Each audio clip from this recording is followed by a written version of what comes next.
All right, YouTube, we're back. Dominick Izzo and Carl. We're going to be talking about energetics when it comes down to the Selam Dao form on the Fuk Sao, Wu Sao, right? The three sections where we Fuk Sao, Wu Sao, Fuk Sao, Wu Sao.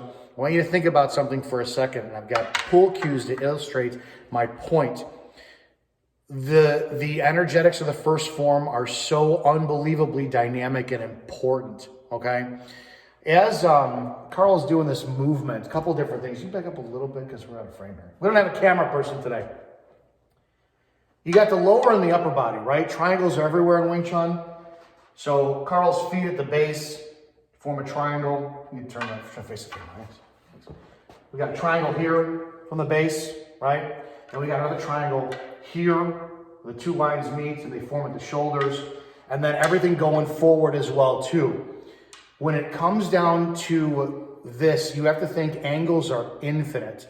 In other words, if I have a pizza, a whole pizza, and I say how many pieces can I cut a pizza into, the answer should be infinite. I can cut as many pieces as I want to. There'll be slivers, but there'll be slivers. So you need to think about that. When I talk to everybody about the first internal energy storage of the first form, what we talk about is hips and lower separated from the upper body. So while your arms are doing movements, go ahead and do the Fuk Sao, Wu Sao section. We have the separation of both sides, right? Carl's left side is doing work, and then I'm going to say turn your right shoulder off and square up a little bit more. So you tuck your elbow in more. We got that going on. There's a lot of little nuances that need to be worked on, right? But the forward, what's this forward and motion backwards part? Some schools talk about it, so you're paying homage to 3 times because we have the outer gate and the inner gate, and there's a lot of that. But I think what's more important is the energetic factors. Try this in your form. Your hips and your elbows need to be what you focus on exclusively. Hips and elbows. Whatever comes out of your wrist, that's a third-party aspect. Remember, 10 years ago I did a video, there is no Fuk Sao in Wing Chun. There isn't. It's your Swiss Army knife, and your Fuk Sao is Fuk Sao, Jump Sao, Punch, Jut Sao, Wu Sao, Pak Sao, Tan Sao. It's just your Swiss Army knife. Your wrist, elbow, shoulder, and all your joints are what you're paying attention to. Let's look at the hips. If you look at the hips in a triangle going down, I have hip 1, hip 2. Those hips should be pointed down towards the ground where your third leg is formed. I've done this a million times. I know you can't see in the camera, right?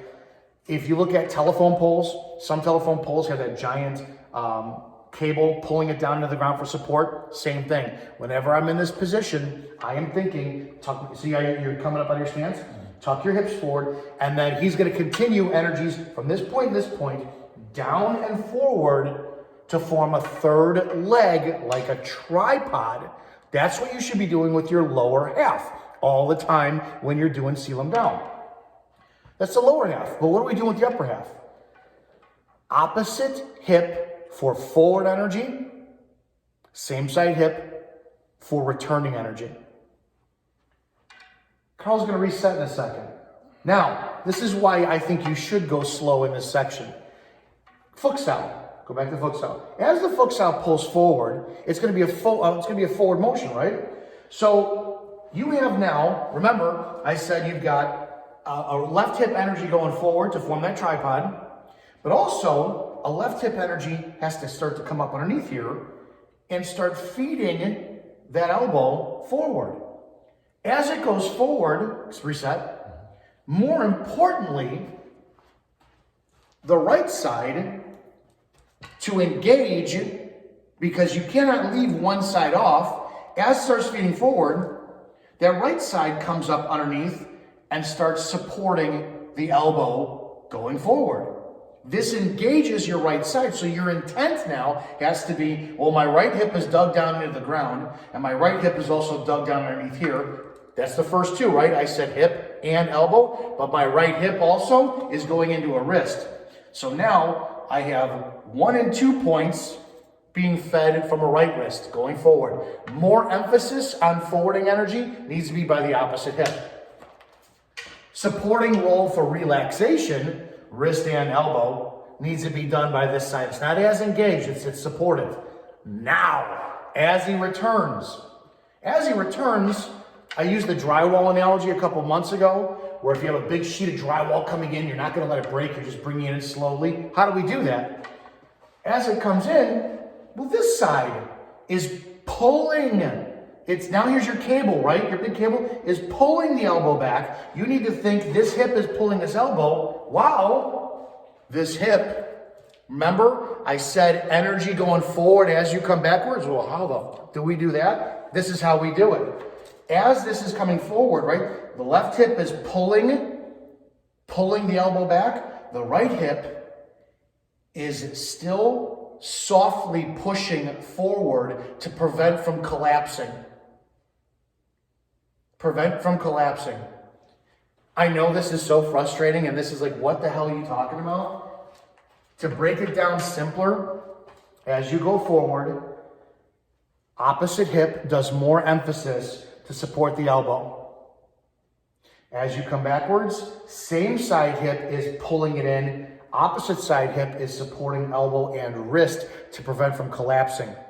Apply this anywhere. Put a bong saw out there. Do you remember the video I just did a couple of days ago with Brian and structure? This is how you learn structure.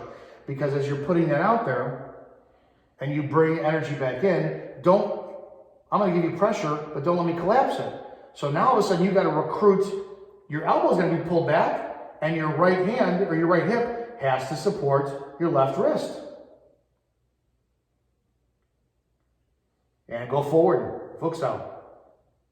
Now recruit that opposite hip. Now come back for Wusao.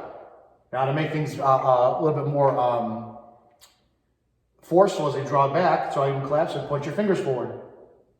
Point your fingers forward. Yeah, you can violate that. But support it with your wrist. When you support it with your wrist, it goes right into my shoulders. Guys, I didn't make any of this stuff up. It's just self-discovery throughout the context of Wing Chun, the first form all the time.